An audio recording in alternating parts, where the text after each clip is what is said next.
역전의 용사들 시작합니다. 자, 지금 헌법재판소에서는 5차 심리가 지금 열리고 있는데요. 오늘 오전부터 지금 이 순간까지 아마 홍장원 국정원 차장에 대한 지금 신문이 열리고 있습니다. 이 내용 매우 중요해서 가장 먼저 여러분들께 집중 분석해 드리고요. 그것보다 더 중요한 것이 오늘 국정조사 청문회 과정에서 나온 여러 가지 얘기가 있습니다. 이거 꼭 다루어야 하는데요. 현장에 나가 있는 신용환 교수가 오늘 참고인으로 출두를 했는데요. 지금 이 방송 나오기로 했다가 9시 이후까지 계속 지금 속개되는 바람에 못 왔는데요. 현장 상황 생생하게 저희들이 인터뷰한 내용이 있으니까 그것도 여러분들께 공개해 드리겠습니다. 자, 바로 달려가 보겠습니다. 이진우 지금 사령관입니다. 이진우 전 육군 수방사령관이 진술을 바꿔버렸습니다. 어떤 내용이냐? 애시당초 지시를 받고 행동을 했다고 했는데 지금은 총을 쏴서라도 국회에 들어가 의원들을 끌어내라는 지시를 받았다고 했다가 이번에 그런 적이 없다라고 말을 바꿨습니다. 자, 지금 구속되어 있는 소위 말하는 중요 임무 종사자들의 말이 바뀌고 있는데요. 우선 이진우 전 수도방위 사령관이 했던 말 들어보시고 집중적으로 토론 이어가겠습니다. 적어도 대통령한테 전화를 몇 통 받았는지는 기억을 못할 수가 있을까요? 그게 저도 사실은 예.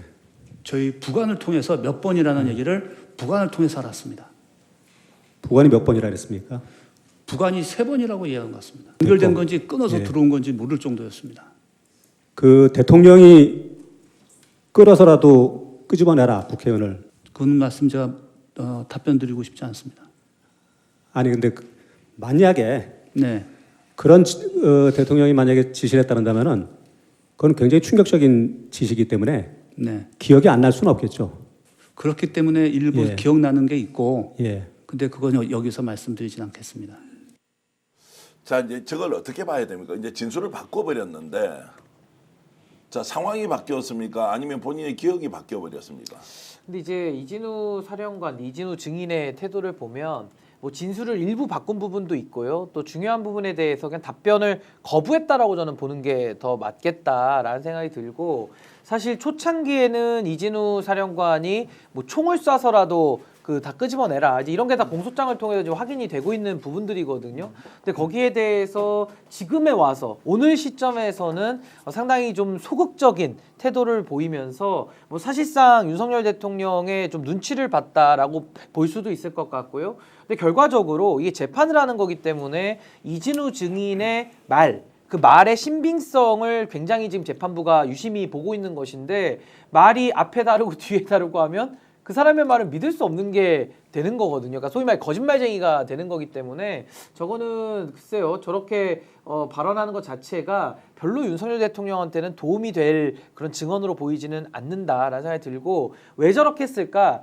사실 오늘은 윤석열 대통령 바로 앞에서 지금 증언을 하고 있거든요. 어떤 뭐 증인에 대한 분리 조치라든지 그런 그 재판정에서의 그런 그 분리 조치 같은 게 없었기 때문에 상당히 좀 심리적으로는 좀 위축이 돼서 증언을 했을 가능성, 그리고 또 하나는 이 여론이라는 것의 향배를 보면서 본인이 그냥 여기서 물러나면은 거의 이분도 징역 2자릿수 정도 나올 것 같거든요. 그렇다 보니까 마지막 신락 같은 희망을 가지고 윤석열 대통령에 대한 그 파면이 만약에 기각이 된다면은, 탄핵 심판 기각이 된다면은 본인에게도 좀 더 살아날 구멍이 생길 수도 있다. 약간의 좀 간을 보고 있는 거 아니냐라는 생각도 좀 들었습니다. 외부 분위기 영향을 받습니까? 헌법재판소 공격하고 윤석열 계속해서 뭔가 살아 돌아올 것처럼 국힘에서 여론 일종의 공작을 하고 있지 않습니까? 그게 영향을 받아서 진술을 바꿔버린 걸까요? 저는 일부 영향을 받고 있다라고도 생각이 들고요. 동시에 우리 변호사님 말씀대로 윤석열이 앞에 지금 있는 부분, 그런 측면도 있고요. 또 전 조만간 내란죄 관련해서 본격적으로 재판이 시작될 거 아닙니까? 그런 부분에 대한 자기 방어, 이런 몇 가지 이유 때문에 오늘 저렇게 하지 않았냐라는 생각이 들고, 더 큰 거는 실제로 지금 윤석열 측과 지금 나름대로 계속 주고받고 있다라는 느낌이 강하게 듭니다. 자, 교감을 하고 있다. 이제 그것 때문에 저렇게 한다는 것은 이제 진실을 얘기해도 살 길이 없으니 차라리 한쪽으로 붙어가지고 사면 받을 때 같이 받자 뭐 이런 생각을 하는 건가요? 뭐 사실 윤석열 정권 들어서 그 인구에 회자되고 공감되는 말 중에 하나가 관상은 과학이다. 관상은 과학이다. 뭐 이런 얘기들 많이 하잖아요. 예, 근데 예. 지금 상대적으로 이제 조금 뒤에 저희가 다루겠습니다. 오늘 청문회에서 곽종근 사령관의 진술 태도가 상당히 지금 대비되는 그런 태도를 보여주고 있는데 기본적으로 상당히 눈치 보는 표정이 역력했고 오죽하면 재판관들이 너 차단막 세워줄까? 너 그렇게 쫄리냐? 이런 사실 진행까지 나왔을 정도로 눈치 보는 태도가 역력했기 때문에 저는 이 두 가지 진술 이를테면은 뭐 계엄 선포가 뭐 법조인 출신이신데 대통령이 뭐 적법 절차에 따라서 합법적인 지시였겠지라고 자기는 그냥 시키는 대로 했다 기계적으로 이런 얘기를 하면서 자기가 검찰에서 얘기한 내용까지도 잘 생각은 안 난다 뭐 이런 식으로 얼버무리고 있거든요. 그러니까 기회주의적으로 최대한 피하려고 하는 모습이 역력하다. 다만 그럼에도 불구하고 매우 중요한 사안이 사실 이준호 사령관 같은 경우는 그거 총 쏘서라도 끌고 나오고 4명이 뭐 해서 데리고 나와라라고 하는 진술 부분에 대해서는 정면으로 부인하지는 않고 있는 것으로 봐서 양다리를 타고 있는 것 같아요.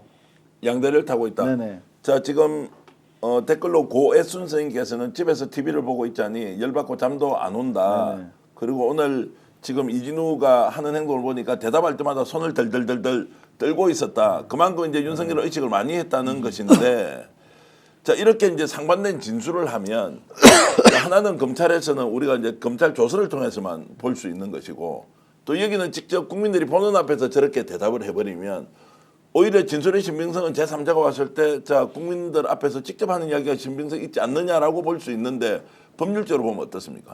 근데 일단은 그 진술의 신빙성 자체는 지금 뭐 이진우 사령관 같은 경우는 말을 계속 바꾸고 있기 때문에 그냥 저자의 말에 대해서는 이제 그 좀 의심을 많이 살 수밖에 없는 거죠. 그러니까 뭔가 진정성을 가지고 뭐 대비되는 사람이라면은 지금 곽종근 사령관 같은 경우는 좀 일관되게 진술을 계속 하고 있거든요. 매우 구체적으로. 그러니까 그랬을 때는 증언의 값어치가 올라갈 수밖에 없는데 이진우 사령관의 말은 좀 믿기 어렵다. 라고 이제 법률적으로는 판단받을 수밖에 없고요. 네. 더욱이 오늘 이제 왜 중요했냐면 헌법재판소에 나온 것은 이제 본인 재판은 아니잖아요. 이건 탄핵 심판이고 윤석열의 파면 여부에 대해서 이제 증인으로 온 것인데 오늘은 이게 헌법재판관들 앞에서 하는 증언이면서 동시에 생중계로 국민들 앞에서 얘기하는 거거든요. 근데 대한민국의 3스타 수도방위 사령관을 지낸 사람이 내란 범죄에 가담을 했고 그 가담한 상황 속에서 이제 그 여러 가지 그 사실관계를 이제 규명하는 작업이 이루어지고 있는데 저런 식의 오락가락 태도, 용기 없는 태도, 그리고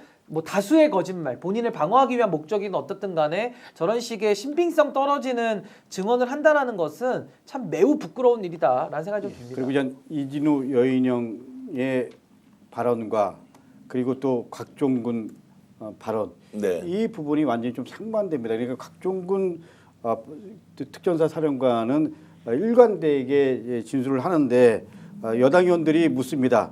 당신 김병주 의원에게 해고 당한 거 아니냐라고 하니까 곽종근 사령관이 분명하게 얘기를 합니다. 대통령과 국방장관이 국회의원이 아닌 요원을 끌어내라고 밝혔는데 이건 사실이 아니다. 다시 한번 분명히 재차 밝힌다. 이렇게 얘기하면서 대통령은 분명히 국회의원을 빼내라고 했다. 이렇게 얘기를 했죠. 그렇기 때문에 저는 곽종근, 이준호 여인영 이 세 사람이 공통점이 있습니다. 다 충암파다. 그리고 김영현 장관이 어떻게 보면 나름대로 이 사람들이 군에서 역할을 승진하는데 일정 정도 했지만 그렇지만 곽종근은 분명하게 본인이 그동안에 있었던 일을 시종일관 얘기를 진술하고 있다. 뭐 이 부분은 확실한 것 같습니다. 자 오늘 이진우 그 전 사령관이 계엄은 적법했다라는 또 발언까지 했는데 그 얘기 잠깐만 더 들어보겠습니다. 대통령님께서 계엄 선포 대국민 담화문을 발표하시는 걸 제가 봤습니다. 사실 그 직전에 장관님께서 미리 부대에 좀 가서 대기하라. 무슨 상황이 있을 수 있을 것 같다라는 말씀을 듣고 들어갔었거든요. 근데 저는 국민의 대표이시고 또 국군 통수권자이신 대통령님이 또 저 개인적으로는 알기론 검찰총장님까지 하셔서 법에 대해서는 누구보다도 아마 전문가 아니신가라는 생각도 하는데 국민을 상대로 또 전 세계, 전 국민에게 방송을 통해서 그것을 이렇게 얘기를 하시는데 그게 위법이다, 위헌이다라는 생각을 하등에 할 여지가 없었습니다. 그리고 지금도 그 부분에 대해서는 전 적법했다고 생각을 하고 그 다음에 장관이 저에게 즉시 국회로 가라고 했을 때 그거는 작전 지시로 이해했습니다. 자, 이제 저렇게 하면은 그걸 제가 좀 경감됩니까? 저게 이제 유일한 자기의 살 길이라고 생각하는 거죠. 실제 저렇게 했을 수도 있지 않나라는 생각이. 바보죠, 저렇게 생각했으면. 예. 그러니까 저는 이진우라고 하는 군인이 정말 비겁하다. 저 얘기를 들으면서 지금 대통령한테 책임을 전가하는 거거든요, 사실은. 대통령이 법조인 출신에다가 국민들한테 방송까지 했는데 그거를 내가 어떻게 의심하겠냐, 감히. 의심했어야죠. 지금 아까 말씀하셨지만 곽종근 사령관 같은 경우는 그때는 미처 생각 못 했는데 돌이켜 생각하면 되게 후회된다라고 얘기하는 게 맞는 거지. 당장 그 당시 지시 받았을 때는 그렇게 이행해야 된다고 판단했을지 모르지만 지금이라도 사죄를 해야 되는 상황인 거죠, 저거는. 근데 전혀 그냥 자기 바보, 윤석열이 과거에 많이 했잖아요. 자기한테 불리하면 바보 신용하는 거. 지금 바보 역할을 하면서 저걸 돌파하겠다. 이건 합법적이라고 믿었고 지금도 합법이라고 생각한다. 그러니까 나 처벌하면 안 돼. 나는 바보니까. 그 전략이지. 아니 근데 저는 저 발언을 들으면서 상당히 불쾌한 게 수도방위 사령관이면 삼성 장군 중장 아닙니까? 그 법률 참모도 없습니까? 그러니까 쉽게 말해서 윤석열이가 검찰총장 출신이고 전 세계인들 앞에서 방송을 하니까 합법이다라고 믿는다면 정말 모자라는 사람이죠. 아니 자기는 판단 능력이 없습니까? 본인도 뭐가 위법이고 합법인지를 판단할 수 있거든요. 공무원 아닙니까? 거기다 본인도 법률에 대한 참모로서 조력을 법무관들한테 받을 거거든요. 근데 저런 식으로 얘기한다라는 게 얼마나 참 부끄러운가라는 생각이 들고 또 초기에는 이 계엄에 대해서 잘못됐다라고 하면서 사과하는 듯한 태도를 보였던 사람이거든요. 그렇죠. 근데 이제 와가지고는 계엄을 적법했다라고 얘기하면 초반에 왜 사과했습니까? 떳떳하다고 얘기를 해야죠. 그리고 더더군다나 군을 동원하는데 실전으로 군을 실전에 동원하는데 그것도 국회라 가서 작전을 하라 그러면요. 아니 일반인이 상식을 가지고도 이거 좀 이상하다라고 하지 않습니까? 근데 우리 특히나 헌법 조항만 봐도 뭐 어려운 뭐 계엄법이나 다른 법까지 안 봐도 우리 헌법에만 봐도 계엄을 선포할 때 그 조문 뭐 몇 개 되지도 않습니다. 5개 항 되는데 거기 보면 국회만이 계엄에 대한 해제 요구권을 유일하게 갖고 있거든요. 근데 국회에 들어가가지고 대통령이 의원들 끌어내라, 사지를 들어서라도 끌어내라, 총을 쏴서라도 끌어내라. 당연히 위법한 거죠. 근데 그걸 갖다가 판단을 못했다라는 식의 저런 영혼 없는 관료로서의 본인의 부끄러운 자화상을 지금 고백하면서 앞에 진술과도 번복되는 이런 거짓말. 정말 비겁하고 참 나쁜 인간이다. 저 그런 생각이 들었습니다. 저 어떻게 보십니까? 저런 이제 발언을 통해서 본인은 이제 정말로 윤석열한테 배웠습니까? 벚꾸라지처럼 빠져나갈 구멍을 찾는다 이런 생각이 드는데요.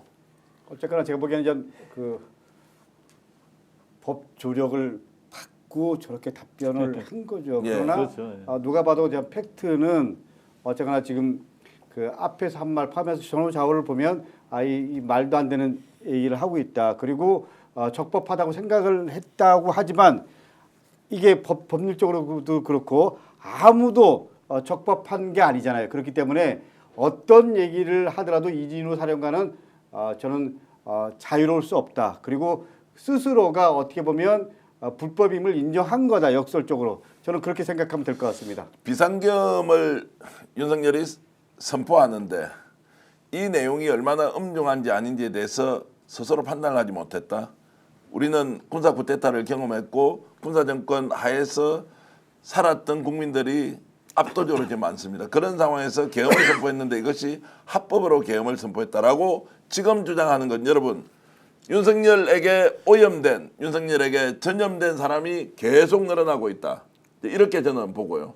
좀 이따가 우리가 이야기를 나누겠지만 이제 곽종건 지금 사령관 같은 경우에는 완전히 이제 다른 방향으로 지금 이제 얘기를 하고 있는데 결국 진실 공방에서 누가 이길 것이냐. 오늘 누가 이렇게 표현해 놨더라고요. 윤석열과 손잡고 매일같이 새빨간 거짓말을 하는 집단이다라고 규정을 하더라고요. 그러니까 실제로 저 사람들이 지금 다급해서 우리 김 의원님 말씀 맞다나 지금 법기술자 조력을 받은 거예요. 그래서 이제 바보 코스프레를 통해서 어떻게 빠져나가 보려고 하는데 실제로 조금만 역사를 긴 호흡으로 바라본다면 이 내란이라는 거는 진짜 역사에서 극복돼야 될 온 국민의 적인 것이고 이 극복 과정에서 양심을 회복해서 곽종근 사령관처럼 돕는다면 사실 형이 얼마가 나올지는 모르겠습니다. 중형이 물론 나오겠습니다만 국민의 합의된 의견으로서 충분히 감경이라든가 어떤 그 조치, 인간적 조치를 해줄 수 있는 것이거든요. 이준우는 진짜 오판하는 겁니다, 지금. 그리고 우리나라는 이 내란의 경험들이 있잖아요. 박정희 쿠데타, 전두환 쿠데타 이런 내란의 경험들 그리고 그것들이 육사 출신들이 중심으로 이루어졌기 때문에 저는 육사 출신들이 이런 부분에 대한 나름대로 경험 그리고 이런 부분들에 대한 나름대로 이 앞으로 역사적인 입장에서 훈련을 받았기 때문에 저는 저렇게 얘기하는 건 어불성설이다. 뭐 한마디로 그렇게 말씀드릴 수 아니 있습니다. 그리고 이게 둘 중에 하나 아니겠습니까? 군을 동원한 건 사실입니다. 이 팩트는 없어지지 않아요. 그러면 이진우 사령관은 자기가 군을 그냥 자신이 데리고 들어갔든지 아니면 지시를 받아서 데리고 들어갔든지 둘 중에 하나밖에 없는 겁니다. 근데 자신이 만약에 군을 그냥 이끌고 들어왔다면 본인이 반란 수괴 아닙니까? 군형법 적용됩니다. 저거는. 그리고 군형법상의 수괴는요. 사형이고 총살로 집행합니다. 군형법상에는. 그러니까 다른 게 없죠. 다른 게 없어요. 그러니까 그게 아니라면은 이진우 사령관은 분명히 대통령이 시켰기 때문에 간 거거든요. 근데 이제 와가지고는 대통령이 시켰기 때문에 했다. 곽종근 사령관은 그 시켰다는 부분 그걸 있는 그대로 지금 진술을 하고 있어요. 그러니까 진술에 모순도 없죠. 일관됩니다. 근데 이진우 사령관은 시켜서 한 게 분명한데 윤석열한테 애매하게 지금 발을 대면서 좀 은근히 뭐 한 배를 타려는 이런 양다리 전술을 좀 쓰다 보니까 진술이 오락가락 하는 거예요. 그럼 제가 따지고 싶은 건 뭐냐면은 곽종근 사령관은 이 반란에 대해서 이 내란에 대해서 최소한 지금 반성하고 있다고 봐야 됩니다. 국민들에게 평가할 거고요. 이진우 사령관은 저건 반성하는 사람의 태도가 아니죠. 정말 모렴치하고 뻔뻔하고 아직도 내란에 대해서 뉘우침이 없고 지금 상황에까지 왔는데도 어떻게든 자기 살아보겠다고 저런 식으로 비겁하게 행동하는데 참 대한민국이 쪽이 팔린 거예요. 저런 사람을 어떻게 삼성장군 시켰습니까? 또 누가 시켰습니까? 삼성장군을? 윤석열이가 임명한 사람이거든요. 그러니까 정말 본인들의 수준을 있는 그대로 보여주고 있기 때문에 이진우 사령관은 이제 저렇게 나오잖아요. 영원히 아마 햇빛을 못 볼 겁니다. 제가 볼 때는. 자, 여인영의 이제 발언에 대해서도 좀 생각을 해봐야 하는데요. 여인영은 오늘 이제 그 김 전 장관으로부터 병력 출동 지시를 받았다고 진술을 하면서도 정치인 체포 명단을 전달받았느냐라는 이제 질의에는 조지호 경찰청장에게 특정 명단 위치를 알려달라고 요청했다라고 해서 이제 지시를 받은 걸 인정을 했습니다. 자, 그러면 여인영이 지금 방첩사령관으로서 가장 핵심적인 역할을 많이 하고 체포하고 구금도 하고 이렇게 했는데 이 사람은 지금 이제 이진우와 완전 다른 방향으로 가고 있는 것이냐? 근데 스타일은 똑같아요. 제가 봤을 때는 네. 어떻게 우리 다른 분들 보셨나 모르겠는데 또 다른 이진우다. 그러니까 이진우는 내가 바보라서 그냥 대통령이 시키는 대로 기계적으로 움직였다 이거거든요. 근데 마찬가지로 여인영 역시도 김용현이 시키는 대로 나는 했을 뿐이다. 이런 지금 작전으로 진술을 하기로 아마 이제 그 법기술자들한테 레슨을 받은 것 같은데 그럼에도 불구하고 특별히 기존 입장을 번복한 건 없는 것 같아요. 제 네. 판단으로는 일단 명단에 대한 위치 파악 지시한 거 시인했고 홍장원 국정원 제1차장과 이제 체포와 관련돼서 얘기를 한 부분에 대해서 구체적으로 밝히진 않았지만 여하튼 통화한 사실을 인정했고 주요 인사 명단의 존재는 마찬가지로 또 인정하거든요. 그래서 여인용과 관련해서는 특별히 헌재에서 김용현의 지시에 따라 움직였지만 그럼에도 불구하고 여태까지 자기 한 진술에 대해서는 뭐 큰 틀에서 일관성 유지하고 있다. 그런데 오늘 이제 얘기 중에 이건 이제 꼭 좀 다뤄봐야 할 것 같은데 자 이제 답변 좀 부탁드리겠습니다. 오늘은 이제 그 용산구 중앙지역 군사법원에서 이제 공판 결의에 나와가지고 본인이 대통령과 장관에게 계엄 반대 직언을 여러 번 했다. 여러 번 했다. 근데 법적 검토를 다 끝내고 하는 것이어서 그냥 따라갔다 이제 이렇게까지 얘기를 했단 말이에요. 본인은 계엄의 주요 임무 종사자가 아니고 종범이다라고 이렇게 이제 답변했던 것 같은데 이 부분은 어떻게 보세요? 그러니까 이제 여인영은 말씀하신 대로 나는 계엄에 반대했지만 예. 통수권자의 명령에 따랐을 뿐이다. 예, 뭐 예, 이렇게 예. 얘기를 했죠. 근데 저는 박정훈 대령이 한 말이 생각이 납니다. 부당한 명령에는 따르지 않는 것이 군인 정신이다. 그리고 그것이 원칙이다. 나는 입장에서 보면 저는 뭐 여인영 말도 할 말이 없는 거죠. 예. 그런데 이제 군검찰에서는 군사령관으로서 계엄 선포 전부터 대통령 김용현으로부터 계엄 선포 명령 내용 알고 있었고 위법성 충분히 인지할 시간 있었는데 해놓고 지금 무슨 이야기냐 이제 이렇게 지금 반박은 하고 있습니다. 그러니까 이제 여인영의 말만 가지고 이 사안을 볼 수는 없는 거고요. 예. 여인영이라는 이 방첩사령관이 이제 충암고 출신이고 그동안에도 김용현하고도 여러 차례 만나가지고 지금 계엄을 모의한 걸로 다 드러나고 있거든요. 그러니까 그동안에 이 12.3 계엄과 관련해서 여인영이 맡았던 그 역할에 대해서는 이건 뭐 여인영만의 진술로 입증할 수 있는 부분은 아니다. 뭐 다른 사람들의 증언이라든지 아니면 문건이라든지 또 여인영이 위치하고 차지하고 있던 지위라든지 이런 것들을 종합적으로 좀 볼 필요가 있는 것 같고 여인영 같은 경우는 뭐 적극적으로 뭐 재판부를 기망하거나 뭐 모든 언론을 속이거나 이런 태도까지는 아니지만은 많은 부분을 숨기고 있다. 많은 부분을 숨기고 있고 큰 틀에서는 김용현에게 어떠한 지시와 어떤 그런 지휘적인 책임을 물어서 어떻게든 지금 자기 살아보자라는 전략밖에나 보이지 않아요. 근데 뭐 그 전략이 잘 통할지는 잘 모르겠습니다. 근데 여인영 관련해서 오늘 추미애 의원께서 정말 중요한 거 밝혀내셨거든요. 그러니까 여인영이 우리 신 변호사님 말씀 맞다나 아직 지금 자기 자백하지 않은 범법 행위가 대단히 많은 것 같아요. 그러니까 여인영한테 방첩사 그 신원 보안실장이 지시를 받았다는 거예요. 어떤 내용의 지시냐면 지금까지 알려진 14명 명단 말고 네. 4명의 명단을 주면서 신원 파악하라 했다는 거예요. 근데 그 방첩사 실장이 4명 명단을 가지고 확인해 보니까 이 사람들이 우리 박정훈 그 대령 재판했던 군 판사들인 거야. 그러니까 그 재판장, 그다음에 배석 판사, 그다음에 영장 판사까지. 그래가지고 결국은 윤석열과 관련돼 가지고 진실을 밝히려고 했던 박정훈과 재판부까지도 이번에 어떻게 하려고 했던 거지. 여인영이 훨씬 많은 지금 정보를 가지고 있는 거죠. 자, 그렇게 이제 해왔는데 지금 저희들이 취재하고 있는 것 중에 하나가 14명, 16명 또 추가 4명 외에도요. 훨씬 더 많은 인원에 대해서 조사를 했고 자, 그것을 실행했다. 당사자가 그 얘기까지 들었다. 그래서 매우 몸조심한 사람들이 있습니다. 이분들은 아직 드러나 있지 않은데 훨씬 더 많은 숫자의 사람을 구금이나 또는 체포를 통해서 뭔가 조치를 하려고 했다. 이게 저는 반드시 터져 나온다고 보는데요. 자, 시간을 저희들에게 좀 주시고요. 중요한 것은 이런 것임에도 불구하고 윤석열은 오늘 정말로 뜬구름 잡는 이야기를 하면서 갑자기 평론가가 돼 버리는데 평론가 중에서 저기 아주 하급 평론가가 됐는데 윤석열 평론가 이야기 직접 한번 들어보시겠습니다. 실제 아무런 일도 일어나지 않았는데 뭐 지시를 했니, 지시를 받았니, 뭐 이런 얘기들이 마치 그 어떤 호수 위에 떠 있는 무슨 달그림자 같은 거를 쫓아가는 그런 느낌을 좀 많이 받았고요. 저도 국군 통수권자로서 우리 훌륭한 그 장군들의 그 진술에 대해서 뭐 이러니 저러니 제가 말을 섞고 이러고 싶지는 않습니다만은 아까도 전반적으로 나온 그런 얘기의 취지는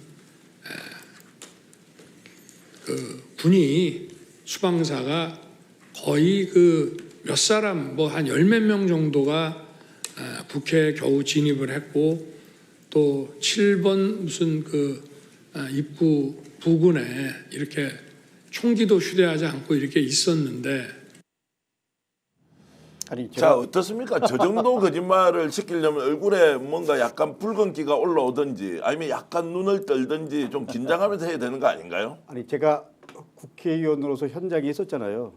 근데 제가 본 군인들만 하더라도 몇백 명이었던 것 같은데 저렇게 어떻게 거짓말을 시킬 수 있어요. 그리고 아무 일도 일어나지 않았다라고 얘기를 했는데 아니 생각해 보십시오. 계엄 선포했지. 그리고 군인들이 국회의사당에 난입했지. 그리고 선관위에 난입했지. 이게 아무 일도 일어나지 않았다. 이게 호수 위에 달 그림자를 쫓는 느낌을 받았다. 이런 저런 걸 뻔뻔하게 얘기하는 윤석열이 현직 대통령이라는 게 수치스럽고 자괴감을 느낍니다. 그런 거 아닌가요? 아니 근데 윤석열 말대로 하면 지금 국회에 군이 투입이 됐고 헬기가 떴고 군인들이 우르르 밀고 들어가고 유리창 깨고 들어가는 걸 저희 다 봤거든요. 저도 그날 국회 현장에 가서 저도 봤습니다. 목격자 중에 한 명이고 헬기가 위에 떠 있을 때 정말 소름이 돋고 오싹오싹했거든요. 그리고 완전 군장한 군인들이 제 뒤로 지나갔어요. 뒤로. 그 시민들이 느꼈던 그 공포. 그러면 그 군인들 도대체 누가 풀었습니까? 그게 핵심 아닙니까? 여인형이 풀었습니까? 이진우가 풀었습니까? 곽종근이 풀었습니까? 아니 김용현이 풀었습니까? 윤석열이 풀었죠. 그걸 누구로 확정을 줘야 될 거 아닙니까? 아니 완전 무장한 군인들이 국회 안으로 들어와서 유리창을 깨부수고 들어갔어요 실제로. 왜 들어갔죠? 다 들어갔죠. 이런 거를 아무 일도 없었다 이렇게 얘기하는 게 말이 되나요? 근데 어떻게 그런 상황을 저렇게 평온하게 이야기를 할 수 있는지 권한을 가지고 있고 지시를 한 사람으로서는 이거 정말 천인공노할 짓을 해놓고서 저렇게 뻔뻔하게 나올 수 있나? 지난번 김용현을 부르지 말았어야 돼. 김용현이 아무리 진술 짜맞추려고 해도 280명 들어가 있었다고 계속 얘기했잖아요. 그런 와중에 또 저렇게 김용현의 그나마 헌재 진술까지도 저렇게 정신적으로 무시하고 있어. 문제가 있는 것 정신적으로 같아요. 심각하게 문제가 있는 네. 건지 아니면 일부러 정신적으로 문제가 있는 것처럼 보이려고 하는 건지 제가 좀 판단이 잘 안 섭니다. 자, 댓글로 많은 분들이 의견 주시는데 솜사탕 꽃나무님 전 국민이 방송 보고 있는데 자 이런 말씀 주셨고요. 이진우 여인형 무기징역이다. 나무꿈님은 뜻이나 알고 하는 말인가. 어떻게 저런 인간이 다 있냐. 연구 대상이다. 빵건님 굉장히 좋게 표현하시네요. 어처구니가 없어서 거짓말을 시켜도 저렇게 새빨간 거짓말을 얼굴색 하나 변하지 않고 하고 있으면 둘 중에 하나는 정말로 끝장 인생이다. 여기 방송하는 우리 네 사람이 끝장 인생의 한편에 서 있는지 아니면 윤석열이 정말로 끝장 인생의 표본을 보여주는 것인지. 야, 성렬이는 위정 자체가 범죄다 이런 말씀 주셨고요. 자, 여러분들 이렇게 댓글 주셔서 진심으로 감사드리고요. 좋아요 누르지 않고 이 방송 보신다면 좋아요 함께 눌러주시면서 방송 계속 시청해 주시면 고맙겠습니다. 15,000명이 들어와 있는데 참고로 예. 윤석열이 한 말을 싹 죽이는 사진 한 장이 있거든요. 예. 하필이면 조선일보인데 조선일보가 오늘 한국 보도사진전 대상을 수상했다고 자기들 홈페이지에 올린 사진이에요. 예. 이거거든요. 이야, 뭐 영화 무슨 뭐 스틸 사진 같잖아요. 진짜 영화 장면 같네요. 조선일보마저도 서울의 봄, 예. 덮을 수 없는 역사적 사실. 저 저는 이렇게 많은 사진 처음 예. 본 것 같아요. 저 사진을 보고 윤석열이 조금 전에 뭐라고 했습니까? 마치 호수 위에 빠진 달 그림자 같은 걸 쫓아가는 느낌이다. 그렇게 느껴집니까? 아니 그리고 전날 그 국회를 쭉 둘러싼 경찰 병력도 지금 포함이 안 돼 있어요. 예. 저는 경찰하고 대치하고 있었거든요. 경찰이 얼마나 시민들을 강압적으로 막았는지 아십니까? 시민들은 딱 하나였어요. 국회의원들 좀 늦자. 계엄 해제시켜야 되니까 니들 비켜라 경찰. 안 비켰고 시민들 막았고요. 또 시민들이 들어가려 했던 건 딱 그겁니다. 저 안에서 계엄군들 저 몸으로라도 막아야 되는데 우리가 들어가서라도 몸으로라도 막겠다. 딱 그 두 가지였거든요. 저도 그 현장에서 경찰들을 제가 혼을 좀 냈어요.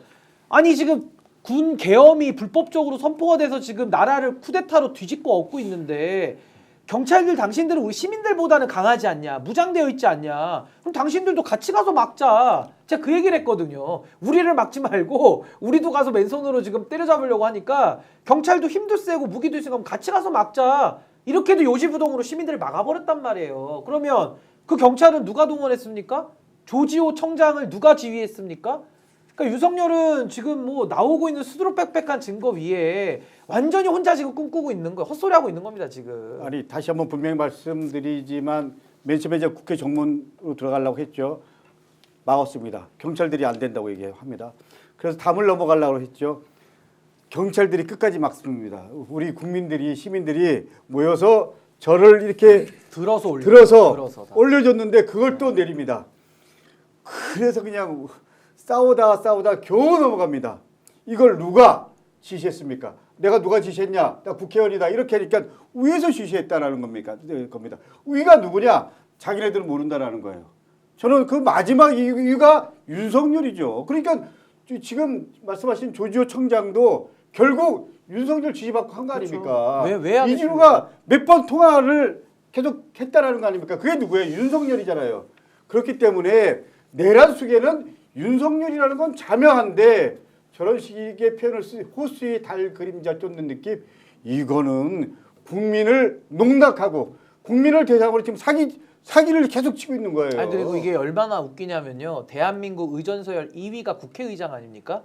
국회의장이 미쳤다고 밤에 담을 넘어서 올라갑니까? 네. 그랬더니 저 인간들이 뭐라 그러냐면 어쨌든 담 넘어서라도 들어갔으니까 자기들이 통제한 게 아니래요. 이거 무슨 말이냐면은 사람을 죽기 살기로 때렸는데 그 사람이 안 죽었어요.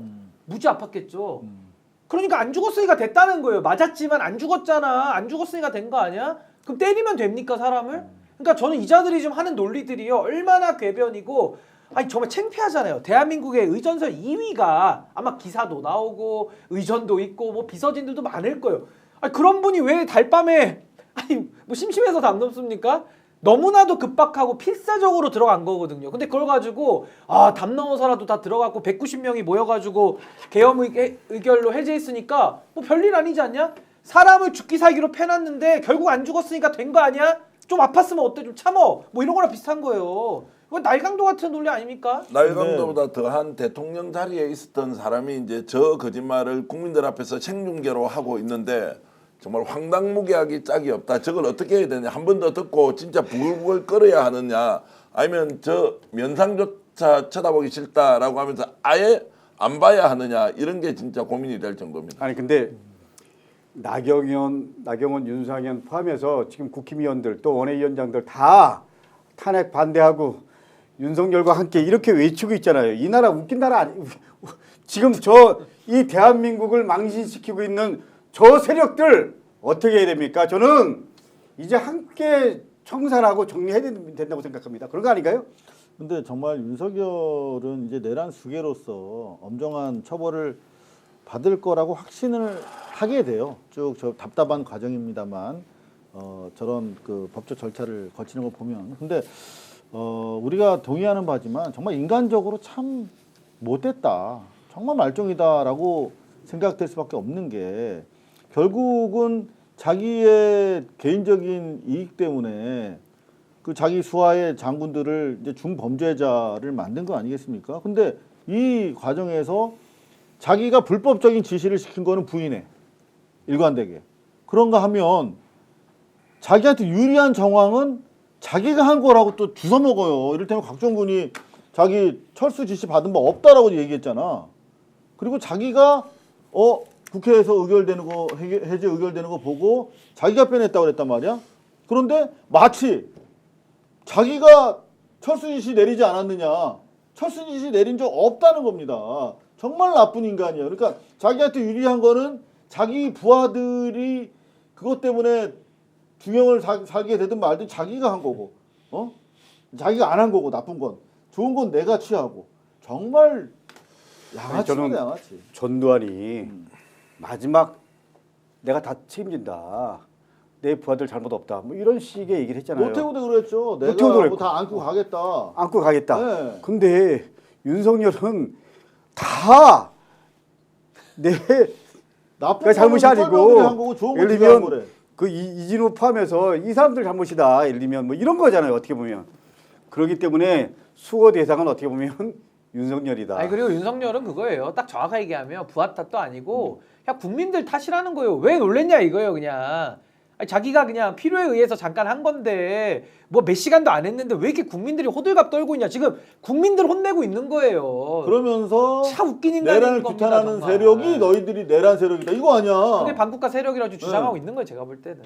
그러니까 표현을 나쁘다, 뭐 잔인하다 아니, 사형과 무기징역밖에 없다니까요. 그냥 아니, 그걸 빨리 정리해야 됩니다.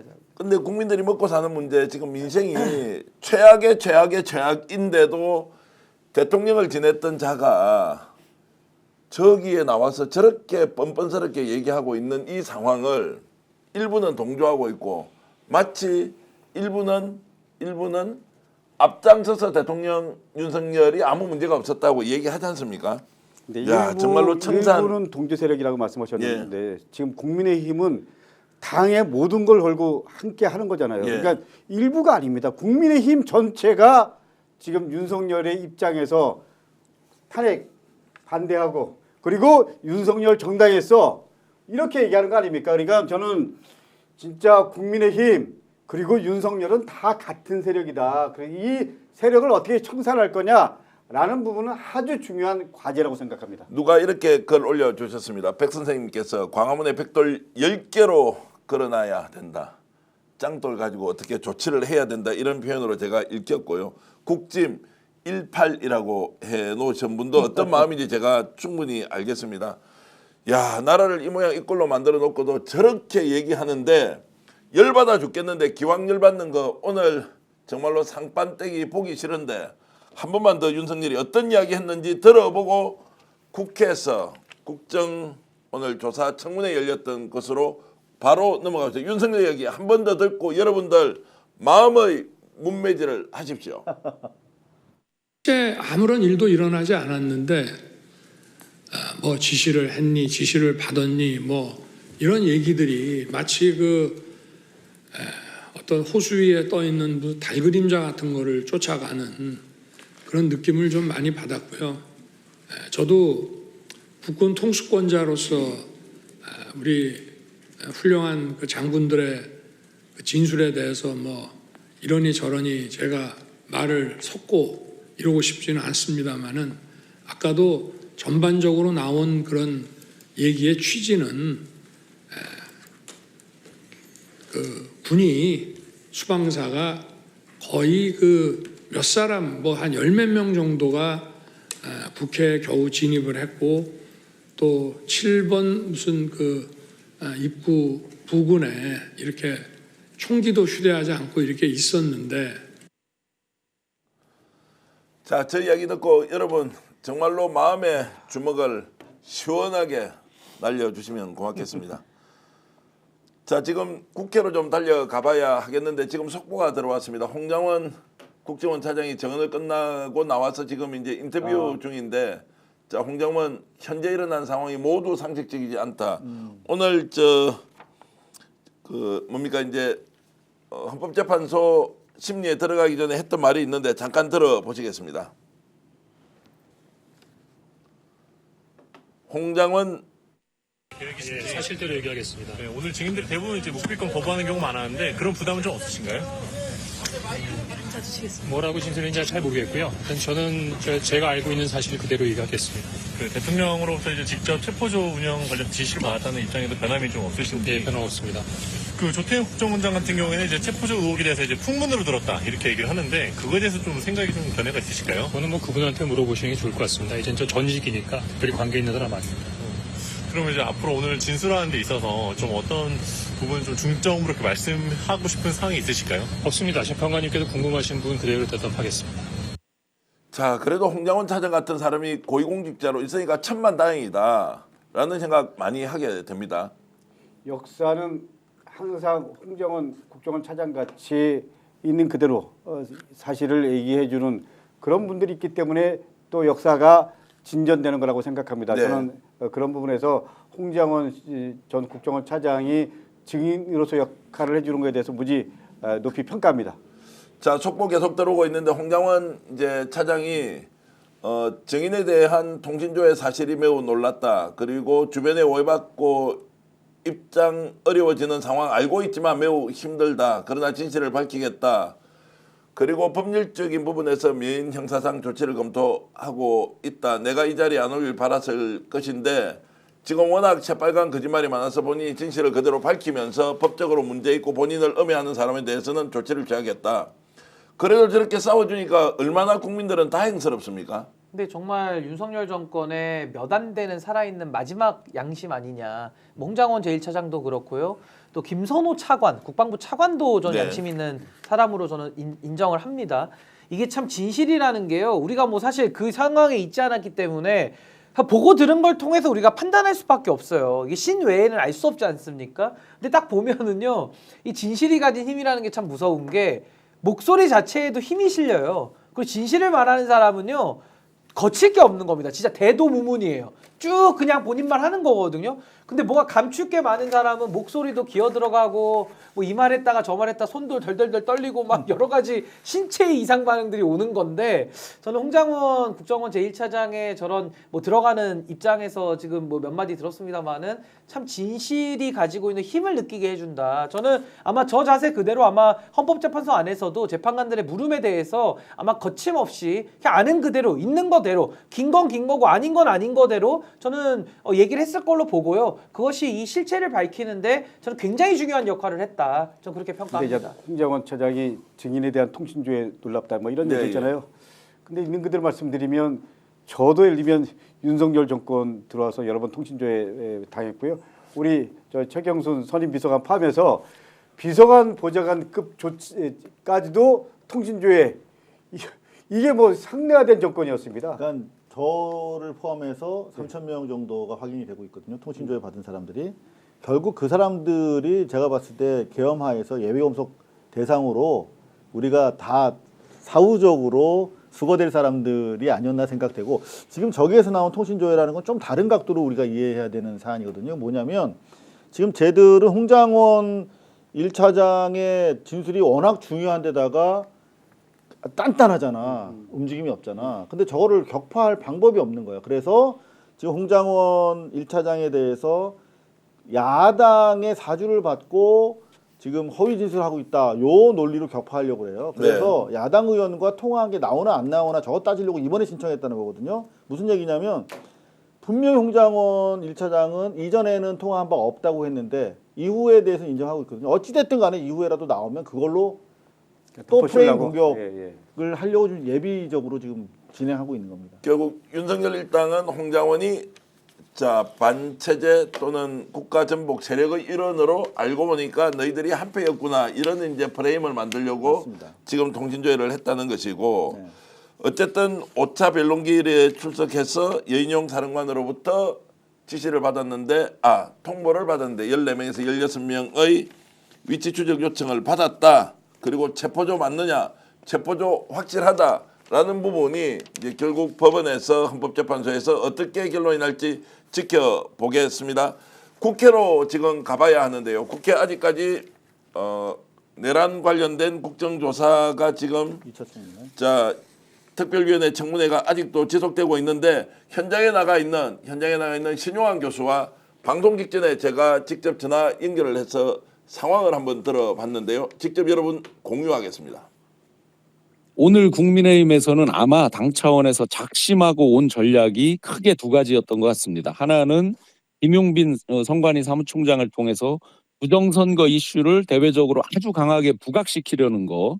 그래서 여러 국회의원들이 부정선거 이슈를 반복적으로 질문을 했고, 또 한 가지는 그 이완규 법제처장에게 그 탄핵의 어떤 부당성이라든지 헌재 지금 재판 절차 내용의 문제점 이런 것들을 집중 부각시키는 거, 이 두 가지에 집중을 했는데요. 그 가운데서 이제 김용빈 그 선관위 사무총장에게는 계속해서 기존에 있었던 선거에서 그 조금씩 드러났던 부정선거의 단면들, 물론 결과가 바뀐 건 없었습니다. 그런 부정적인 단면들을 계속 부각시키면서 심지어 이제 장동혁 의원 같은 경우는 어떤 여론조사인지도 출처를 밝히지 않고 부정선거에 찬성하는, 그걸 밝혀야 된다는 여론이 41%나 된다라고 하는 어떤 특정 여론조사를 집중 부각시키면서 전체적으로 부정선거 여론을 확산시키려는 이런 노력들을 국민의힘 의원들이 계속해서 반복적으로 김용빈 사무총장에게 많이 했습니다. 거의 교과서적인 답변이고요. 실제로 실질적인 부정선거 없다라는 그 결론 하에서 나머지 이제 소소한 부분, 특히나 이제 해킹이라든지 이런 부분에 대해서 자체 서버를 사용하는 거, 외부 인터넷망을 쓰지 않는 거, 이런 것들에 대해서 소상히 설명을 했고요. 또 뭐 예를 들어서 이제 이 국민의힘에서는 그 외주 업체 이런 거에 대해서 왜 신원 조사를 안 하고 이런 걸 외주 사람들을 시키느냐 뭐 이런 거에 대해서 이제 집중 부각을 했고 제도적으로 보완해 줄 부분은 국회에서 좀 보완을 해달라라는 그런 요청도 했습니다. 이완규 법제처장이 이제 가장 의원들로부터 질타를 많이 받았습니다. 예를 들어서 대표적으로 한덕수 총리에 대한 탄핵에 대해서 문제점, 시간적인 선우 왜 그거를 이렇게 먼저 안 하고 헌법재판관들 임명에 대해서 먼저 하려고 하느냐 뭐 이런 것들. 그다음에 그게 만약에 나중에 결과가 뒤집어져서 한덕수 총리로 다시 돌아오게 되면 앞에 부분이 다 그동안 탄핵으로 인해서 못하고 있던 건 어떻게 되는 거냐 이제 이런 주장을 아주 장황하게 하면서 그게 이 국정조사랑 무슨 연관성이 있느냐에 대해서 이제 아주 질타를 많이 받았고요. 또 한 가지가 이제 그 헌재에서의 그 탄핵의 내용들 이런 것들에 대해서 어떤 마치 가이드라인을 주는 듯한 발언들, 특히 마은혁 재판관을 임명하면 안 된다라고 이제 강력히 아마 최상목 그 권한대행이 주장하고 있는 내용을 보강하는 듯한 이게 마치 헌재에게 가이드라인을 주는 듯한 느낌이 들어서 김병주 의원 같은 경우 또 박선원 의원 같은 경우가 아주 강력하게 그 이완규 그 법제처장에게 제지를 하는 고함을 지르면서 제지를 하는 장면들이 있었습니다. 자, 이제 편가르기가 확실히 이루어졌다. 진실을 고백하는 사람과 윤석열 일당과 함께 거짓으로 이 사안을 뭉개려는 세력들 간의 충돌이었다. 그나마 오늘 이상민, 이완규, 박한수, 곽종건 이제 이런 사람들이 나와서 했는데 철저하게 계산된 발언을 중심으로 했다. 곽종건 특수전 사령관은 좀 다르게 진술을 하면서 본인의 일관된 그런 지금까지의 발언을 유지했다. 이제 이런 정도가 될 것 같고요. 자, 예. 이것 좀 한번 고민해봐야 될 것 같은데요. 우리 신영환 교수께서 오늘 쟁점 관련해서 그 선거 부정 관련해서 얘기했잖아요. 예. 근데 20대 대선 국민의힘 팩트 체크. 예. 이거 한번 좀 봐주십시오. 예. 여기에 보면 저도 첫날 사전 투표 하겠습니다. 윤석열 자, 후보입니다. 이쪽으로 좀 비춰주시면 좋겠습니다. 예. 여기 보면 중앙선관위 선거정보센터 해킹 투표수와 득표수 조작 가능 불가능하다고. 예, 투표함이나 개수기 조작 가능 불가능 사전 투표함 바꿔치기 가능 불가능 다 이렇게 나와 있습니다. 20대 이제 대선에서 국민의힘이 직접 공보물을 통해서 팩트 체크를 다 해준 거잖아요. 그럼요. 예. 그리고 김용빈 선관위 사무총장이 윤석열 대통령이랑 서울대법대 동기입니다. 예. 그리고 윤석열 대통령이 임명한 사람입니다. 예. 그 사람이 말도 안 되는 얘기다 이렇게 얘기하고 있음에도 불구하고 지금 국민의힘은 윤석열 씨는 계속 저렇게 얘기하고 있습니다. 자, 어쨌든 이제 이 부분은 여러분들 많이 알고 계시기 때문에 충분히 무엇이 거짓이고 진실인지 구분한다고 생각합니다. 오늘 기자들 통해서 가장 주목을 받았던 사람이 무속인 한 사람이 나왔습니다. 비단아 씨라는 사람인데요. 자, 이 사람이 노상원, 김용현 나중에 이런저런 이야기 내가 경험했고 들었다라고 하는 것을 발언했는데요. 그 내용 직접 들어보시겠습니다. 김용현 장관은 어떻게 아셨습니까? 처음에는 그냥 이름하고 생년월일 가져가지고 오셔서 제가 이제 이분은 그냥 보통 군인은 아닌 것 같아요. 이제 했더니 이 사람이 나중에는 장관이 될 거다. 그때는 장관이기 전이었었거든요. 장관이 될 것 같은데 문제가 있겠냐 없겠냐? 올라갈 수 있겠다고 했더니 그렇다고 이제 하셨었고 이 사람과 내가 뭔가를 함께 문제를 만들어서 했을 경우에 그게 잘 되면 어쩌면 내가 다시 나란 일을 할 수도 있을 것 같다고 할 수도 있을 것 같다는 말씀을 하셨어요. 그 중요한 일이라고 했는데 그 중요한 일이 언론에 나중에 계엄이 터지면서 그 중요한 일이 이거였구나라고 생각한 배경. 수십 차례 만났는데 계엄을 이제 언론에서 보셨잖아요, 이선진님께서. 근데 이게 이 중요한 일이라는 게 이거였구나 하는 걸 인지를 하셨다고 말씀을 하셨잖아요. 항상 오실 때마다 군인에 대한 질문을 굉장히 많이 하셨고요. 나이가 어린 분도 나이가 많은 분들도 뭔가 다 마다하고 다 적어가지고 오셔가지고 항상 질문을 군인들을 많이 하셨었어요. 네. 그래서 어쩌면 진작부터 계획적으로 뭔가 만들지 않았었나. 그래서 이 사람들을 파악을 하기 위해서 저한테 묻지 않았었나라고 생각했어요. 혹시 저 내용은 좀 이제 우리 신 변호사나 이상호 기자께서 좀 분석해 주시고 국회 무속인이 나와서 정언을 해본 게 혹시 기억이 있습니까? 제가 알기에는 한 번도 없습니다. 한 번도 없습니까? 사상 초유의 일입니다. 사상 초유의 일이다. 자, 오죽하면 저 사람을 불러가지고 이 노상원이라는 자가 도대체 어떻게 했길래 그래서 한 20명 정도 명단을 2023년도에 가져왔어. 이 사람 사주를 보고 배신할 놈인지 아닌지를 구분해 달라고 했다는 거 아니에요. 정말로 돌한 놈들 아니에요? 그러니까 이게 단적으로 지난 3년 7개월 동안 국정이 어떻게 이루어졌는지를 우리가 볼 수 있는 대목이었다. 그러니까 실제로 저 비다나 씨라고 하는 분, 저는 저분이 이게 용기 있게 국회에 나와주셔서 정말 대단하다라고 생각을 하는데, 실제 노상원님만 그런 게 아닌 거죠. 여기저기서 용산 내부에서, 대통령실에서, 정부 부처에서 저런 식으로 그 주술적인 기선에 의해서 작동했고, 그게 단면이 드러나는 거죠. 하물며 구테타 할 때도 얘가 우리를 배신할지 안 할지, 그리고 내 보스 함께 움직일 김용현이가 국방장관이 돼야만 이제 이게 구테타가 진행이 되는데, 국방장관에 갈 수 있을지 도 물어봤다는 거 아닙니까? 그러니까 이미 시발부터 이 구테타 내란의 시작부터 끝까지 저런 무속적인 동기에 의해서 작동됐다고 하니, 물론 성공할 리도 없었겠습니다만 정말 이 참담한 이런 내란이 현실화된 거죠. 신 변호사, 저런 상황을 우리가 정의하면 데피니션 그러잖아요. 정의를 하면 어떻게 정해? 미친 놈들의 집단 이를 참극이라고 표현해야 되면 어떻게 표현해야 돼요? 저걸 무속인을 찾아가서 이 사람이 어떻게 될지, 저 사람이 어떻게 될지, 출세할지 말지를 물어보고 실행을 할 때 그걸 기준으로 뭔가 계획을 짰다는 게 정말로 말이 안 되잖아요. 그 윤석열 정권에서 가장 그 비이성적인 짓을 하나 고르라 그러면 내란행위 아니겠습니까? 예. 근데 그 내란행위까지도 사인에 의한, 그 사인이 또 무속과 관련된 이 두 가지가 지금 다 들어가 있는 아주 최악의 케이스를 지금 만들어내고 있는 거거든요.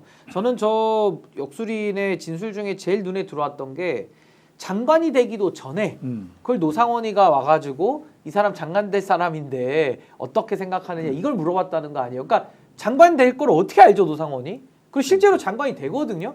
그러니까 이게 어떤 게 떠오르냐면, 그 최혜병 사건 때도 그 이종호라는 사람이 그 블랙펄 인베스트먼트라는 그 대표가 이상하게 별 4개 달 걸 미리 알고 있잖아요. 근데 해병대가 별 3개에서 별 4개로 진짜 8개월 뒤에 됩니다, 그게. 그러니까 어떻게 김건희랑 가까운 사람들은 장관 인사 또 별 4개 이런 거 어떻게 알지? 그리고 만약에 그것도 최혜병 사건만 없었으면 임성근이가 로비해가지고 별 4개 달았을 거거든요. 그 이걸 어떻게 알지, 그 사람들은? 이런 의문이 있기 때문에 저는 지금 이 노상원의 저런 인사와 관련된 정보를 미리 취득하는 거, 뭐 명태균까지 가는 것도 뭐 저는 뭐 다 비슷한 맥락이라 봅니다. 뭐 국회의원들에 대한 뭐 자리 나눠먹기도 비슷한 맥락이니까요. 그러니까 여기에는 저는 김건희 개입 여부가 자꾸 어른거리는 거예요. 그 그림자 자체가. 그렇죠. 무속 라인의 컨트롤 타워는 김건희라고 보는 게 맞는 그렇죠. 거죠. 그러니까 무속과 사인과 인사 개입이라는 이 세 가지 카테고리를 놓고 보면 이거 누가 봐도 김건희 작품 같다라는 인상을 좀 지우기가 어려워. 특별히 김건희는 몰랐다는 거 아니야, 이번 구테타를. 강력하게 주장하고 있잖아. 근데 오늘 그게 더 의심스럽죠. 윤건영 의원이 이진우, 여인동 그리고 김건희는 그 전에 얘기했고요. 이 사람들이 비아폰을 가지고 있었다. 네. 이런 얘기했잖아요. 근데 노상원도 지급됐다는 거 아니에요?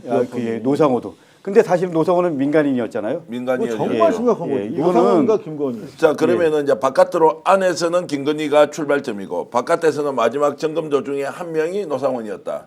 야, 그러면 이제 이렇게 질문하는 거죠. 땡땡땡 장관 어때? 전봐 어떻게 나와? 이러면 쫄쫄쫄 찾아가서 아까 무속인 이선진 씨한테도 가서 물어보고 이 사람 어떻게 될 거냐 확인했다는 것이다. 아니, 그러니까 이렇게 보시면 어떨 것 같아요. 김건희가 윤석열의 핸드폰까지도 대신 썼다는 거 아닙니까? 네. 아니, 문자를 대신 보내니까 네. 윤석열이 일어나서 미쳤냐라고 했다는 게 본인의 진술이에요. 네. 그럼 대통령 핸드폰까지 열어서 보고 심지어 대통령인 것을 참칭해서 문자까지 보내는 사람인데, 그리고 뭐 우리가 뭐 도이치모터스, 뇌물수수, 뭐 공천 개입 이거 뭐 1년 내내 하지 않았습니까? 네. 근데 이런 사람이 내란이라고 하는 이 비상계엄, 불법계엄이라는 이 정작 중요한 일만 관여를 안 했을까요? 딴 건 다 관여했는데. 저는 그래서 우리가 두 가지 합리적으로 생각하면 당연히 저는 네, 예. 두 가지도 개입돼 있을 거라고 저는 봅니다. 두 가지. 하나는 윤석열이 내 부인은 계엄 선포하는 줄 몰랐다 이렇게 얘기했잖아요. 그렇죠. 저는 비아폰을 노상원, 김건희, 여 사령관 가지고 있었다는 거 아닙니까? 그러면 뭔가 다 그 커넥션이 있었다, 주고받는 게 있었다. 그렇기 때문에 왜 윤석열이 그런 얘기를 했을까? 저는 마지막에 핵심은 김건희라고 생각합니다. 그렇기 때문에 이 부분에 대해서 철저하게 조사를 해야 된다는 생각이고, 두 번째, 지금 비다나 씨가 노상원을 언제 만났냐? 22년도에 처음 만났다고 얘기를 들었습니다. 그리고 24년도에 김용현 사주 23년도에 예. 김용현 장관 될 것 같냐? 장관 될 것 같다. 이렇게 물어봤다라는 거는 저는 계엄에 대한 계엄에 대한 고민들을 사실은 계속 24년 적어도 24년도부터 모의가 있었다라는 게 확실한 팩트라고 생각합니다. 자, 저희들이 이제 시청자 여러분께 의혹 제기라고 분명히 말씀드립니다. 의혹을 제기하는 것이다. 김건희가 배후에 있을 가능성이 있는데 이거 반드시 수사를 통해서 밝혀야 한다. 이제 밝혀야 된다라는 거죠. 의혹 제기죠. 우리가 점을 왜 언제 보러 가요? 점을 왜 결정하기 어려울 때, 판단 안 쓸 때. 그렇잖아요. 뭔가 얘기를 들었는데 내가 여기다가 내 인생 전부를 태워서 가야 되나 말아야 되나 그런 선택의 상황에 가는 거죠. 뭔가 선택이 주어졌을 때.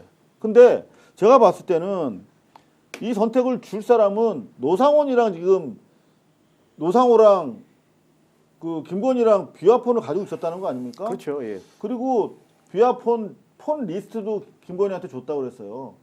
그러면 서로 점 좋아하는 사람들끼리 계속 통신했던 것이고, 김건희가 내가 이 김용현 오빠 국방장관 시켜가지고 내가 한번 이 나라 엎어버리고 내가 통일 대통령 될 거야. 합법적인 방법으로 김건희가 통일 대통령 될 수 있는 방법은 없어요. 그래서 이제 천하의 노상호도 이거 건희 여사가 이거 얘가 국방장관 된다는데 이거 내가 가야 되나 말아야 되나 이런 상황에서 마찬가지로 저기 전보고 하는 얘기가 나도 전보고 결정하겠다. 아니 제가 왜 합리적으로 이런 의혹을 제기하고 싶냐면요. 김건희가 어떤 사람입니까? 한동훈 비대위원장한테까지도 문자 보내는 사람이고 진중권 평론가한테까지 전화해서 57분을 떠드는 사람이에요. 근데 저 노상원이라는 사람 무속도 좋아하죠. 거기다가 장관 인사까지 미리 저렇게 예상하고 물어보고 알고 있잖아요. 그럼 거기는 서로 연락 안 했다라고 보는 게 맞습니까? 아니면 연락을 했을 거라고 보는 게 더 맞습니까? 당연히 했을 거라고 봐야 되는데, 아니, 그래서 했을 거라고 보는 게 더 타당한 예. 추론이죠. 그 매우 중요한 지적인데, 우리가 지금 놓치고 있는 것이 윤석열이 지금 혼자 덮어쓰고 간 것 아니냐, 배우는 김건희였다라는 정황들이 계속 나오지 않습니까? 그러면 지금 비상계엄과 관련된 일련의 행위의 최종 결정권자가 법적으로는 윤석열이지만 실질적으로 윤석열이가 아니다. 그러면 마지막에 윤석열을 감옥에 쳐넣고 본인만 살겠다라는 작전을 세운 거 아니냐라고 제가 질문을 드리면 누가 좀 답변을 해주시겠습니까? 솔직히 얘기해서 김영선 공천 준 거 있잖아요. 그 명태균이 개입해서 준 거 아닙니까? 다 드러났잖아요. 그 윤석열이 준 겁니까? 김건희가 준 겁니까? 김건희가 준 저 거죠. 김건희가 줬다고 봅니다. 왜냐면 김건희가 명태균 선생님 가장 의지한다 그랬거든요. 예. 그러니까 명태균이 김건희한테 작업치고 김건희가 윤석열을 가스라이팅 해가지고 자기 의사결정을 관철시켰다라고 보는 게 매우 합리적이고 이제 앞으로 수사 결과가 다 드러날 겁니다. 그러면 계엄이라는 건 훨씬 더 중요한 일이거든요. 목숨 걸고 해야 되는 일이거든요. 그럼 거기만 김건희가 관여를 안 할 수 있습니까? 다른 건 다 관여하고. 그러니까 저는 합리적으로 봤을 때 김건희가 지금도 사실 많은 부분에 있어서 드러나지 않고 지금 뒤에 숨어 있거든요. 저는 이 지금 계엄 관련된 국면에서도 김건희가 어떤 역할을 했을지 전 여기에 대한 것들이 풀려야 된다. 그래서 저는 모든 길은 로마로 통한다고 하는데 윤석열 정권의 모든 길은 김건희로 통한다는 게 저의 결론입니다. 예, 여기서 전환길 선생의 어록을 제가 좀 인용하겠습니다. 어록을 김건희 관련된 거죠. 네. 나머지 그거는 다시 우리 단독 보도는 조금 더 해야 하고. 다른 거. 예. 전환길 선생이 작년 12월 4일 날 왜 이 비상계엄이 일어났는가를 자기 유튜브에서 밝혀요. 예. 전환길 뭐라 그러냐, 친애하는 여사님의 비위가 계속 불거지고 국회에서 자꾸 특검 나오니까 어쩔 수 없이 여사를 모시는 윤석열이 계엄을 했다. 네. 하물며 저 극우들의 열애와 같은 지지를 받고 있는 전환길 선생마저도 김건희 때문에 계엄했다고 주장을 하고 있단 말이에요. 그들이 봐도 그런 건데 우리 정상적인 우리 눈으로 보면 더 명확하게 보이죠. 자, 그래서 지금도 형식적인 대통령은 빵에 가 있고 실제 대통령은 바깥에서 작전 지휘를 하고 있다. 지금도 용산에서 소위 김건희 여사가 계속 전화 작업을 하고 있다라는 거 아닙니까? 그리고 제가 대통령 선거 때부터 계속해서 소위 김건희 관련된 양평 고속도로, 양평 공주 이렇게 파헤쳐 본 결과 모든 이 국정농단 뒤에는 김건희가 있었다. 우리 최병권 포함해서 명태균 게이트도 앞으로 잘 유지화되면 좀 그럴 거라고 생각을 하고요. 그런 입장에서 보면 이게 추론이라는 게 하나 마지막 이 연결되는 거잖아요. 그런 입장에서 그럼 마지막에는 이 부분이 가장 핵심이 될 거다 이런 말씀 분명히 드립니다. 자, 하나 요거 확인된 팩트는 아닌데요. 자, 속도 내서 달립시다. 알겠습니다. J컴퍼니라고 지난번에 윤석열 국군 지구병원 서울지구병원으로 토낀 거 단독했던 유튜버가 있어요. 요분이 제보를 받았대. 뭐냐면 김건희가 지금 윤석열 감옥에 있는 와중에도 성형 시술을 받고 있다는 제보를 받고 지금 추가 확인을 하고 있대. 이게 확인된 팩트는 아닙니다만 충분한 개연성이 있어서 J컴퍼니에서 지금 취재 중인 내용인데, 김건희 장모는 이미 치매 진단서 법원에 제출한 거 아시죠? 작전상. 자, 그 와중에 대비하고 김건희는 지금 저러고 있는 겁니다. 아주 이 상황을 여전히 컨트롤하면서 자기만의 비상구를 지금 찾고 있다. 자, 여러분 채널 집중하십시오. 단독 보도 시작하겠습니다. 전한길과 세계로가 도대체 어떤 관계냐. 세계로 교회라고 있는데 소년보 목사라고 있습니다. 자, 이 사람의 지인이 김진성, 이런 기억나십니까? 이재명 민주당 대표를 살해하려고 했던 사람이죠. 그것과 관련해서 이상호 기자 단독 보도 준비했는데 발표해 주십시오. 하늘 아래 새로운 뉴스가 있겠습니까? 많은 제가 여러 가지 뉴스를 좀 종합해 보니까 우리가 다시 이 사안에 대해서 들여다봐야 된다. 제가 일단 그 중요한 게 뭐냐면 지도 하나를 먼저 보여드릴게요. 그 거제도에 4가지 ABC 지점이 있어요. 가덕도에 A, B, C, D 지점이 있습니다. 저기 A가 바로 세계로교회의 본산이에요. 저기가 지금 사하구의 좌측이니까 부산의 외곽에 있는데 저 지점이 세계로교회의 본산입니다. 부산역에서 이번에 집회 주최한 이른바 여의도파의 본산이에요. 지금 광화문파 전반스를 능가하는 지금 교세를 가지고 있고, 저 소년부가 바로 지금 같이 작업하는 게 전한길입니다. 그런데 C지역은 뭐냐? C지역은 지금 일반에는 잘 모르는데 세계로 교회의 비전센터라는 게 있어요. 그리고 바로 D지점이 지난번에 우리 이재명 대표가 살해 테러당한 곳이거든요.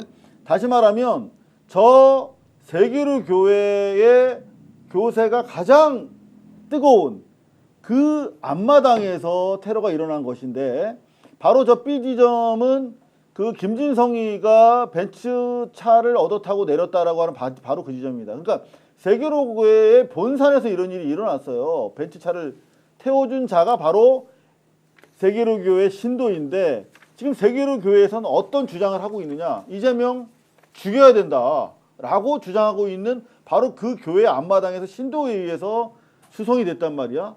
자, 어떤 얘기를 하고 있는지 다시 한번 좀 들어보세요. 네, 한번 들어보겠습니다. 이재명은 끝났다, 이 말만 하면 됩니다. 이재명 끝났다고 저를 고발한 놈이 있는데 여러분들이 이제 다 잡혀갈 수도 있지만은 한번 띄워보세요. 공공기관의 동성애자 30% 채용한다는 이재명은 끝이다. 지지율 28% 이재명은 끝이다. 내란죄라고 선동하더니 내란죄는 빼라고 이재명은 끝이다. 엄마도 안 보는 카톡을 네가 왜 봐? 이재명은 끝이다. 대통령은 조사받겠다는데도 체포하고 자기는 재판도 조퇴하고 이재명은 끝이다. 사법부의 사조적을 이게 알게 되었으니 이재명은 끝이다. 중국에는 실시하겠다고 말하지만은 이재명은 끝이다. 호남에서도 윤 대통령 지지율 41% 이재명은 끝이다. 끝난 줄로 믿습니다. 저게 예배예요. 그러니까 이재명에 대한 사실상 테러를 진짜 이 강압적으로 몰입 교육시키는 저 젊은 학생들부터 어르신들까지 수천 명이 있지 않습니까? 그 중에 한 사람이 이재명 대표를 시해하려고 했던 바로 그 벤츠 차량 차주면 당연히 수사 단계에서 그 벤츠 차주를 조사해야 되는데 조사하지 않고 단독 범행으로 끝났다는 거. 이제 와서 보면 얼마나 수사가 그 당시에도 그랬지만 부실했는가. 이 교회가 그냥 교회가 아니라 현재 윤석열을 구하고 이재명을 죽이자라고 하는 극우의 본산이 됐고 거기에 전환길이 있는 겁니다. 자, 거기에 전환길이 있고 광화문파는 전반서 정가우 목사가 있고 그래서 요즘은 자 극우끼리 서로 경쟁한다. 좀 심하게 이야기하면 분열하고 있다. 자 이러면서 막 상대를 더 이제 음해하고 이런 이제 공격을 일삼고 있는데 오늘 이 단독 보도를 통해서 과연 경찰이 당시 수사를 제대로 했는지 그 김진성을 데려다 준 사람을 왜 조사하지 않았는지 이것은 하나하나 따져서 그 원인을 찾고 그 뿌리가 세계로 교회인지 아닌지 그리고 소년보 목사가 관련이 있는지 없는지에 대해서 우리가 엄중하게 문제 제기를 한다. 이 부분 반드시 진실을 밝혀야 한다라고 이상호 기자가 고발뉴스 대표로 제기를 했고 스픽스 열렬히 응원하면서 이 문제 진실이 밝혀지길 진심으로 바라겠습니다. 오늘 방송하신다고 고생하셨습니다. 엄청 잘하셨어요. 재미가 아주 있었습니다. 아 근데 사실 저는 시종일관에서 제 마음속은 열받고요, 화나고요. 그리고 야 이놈들 어떻게 되나 뭐 이런 생각 들었습니다. 이놈이라는 표현 써서 이게 미안합니다. 근데 솔직한 마음은 달리 표현할 길이 없습니다. 예. 자, 그 달리 표현할 길 없는 이 상황에서도 엄중한 정치를 직시하고 있는 대한민국 국민 여러분 살림살이 너무너무 힘들고 어려운데요. 그래도 옆에 있는 자영업 정말로 힘들게 하는 분들께 그래도 여유 있는 만큼은 나가서 회식도 하고 가족끼리 식사도 좀 하시고요. 경제 정말 이러다가는 폭망하기 직전인데 대한민국 다시 세운다는 자세로 여러분들 그래도 주위에 어려운 사람들 좀 함께 손잡고 갔으면 좋겠습니다. 여러분 제가 역전하면 용사들 하면서 전 세계 어디 계시든 대한민국 국민의 자부심 가지면서 시간이 점점점 국민의 시간, 민주주의의 시간 그리고 헌법을 수호하는 시간이 다가오고 있다는 확신 버리지 말길 바라겠습니다. 오늘도 이웃과 함께 역전의 용사들!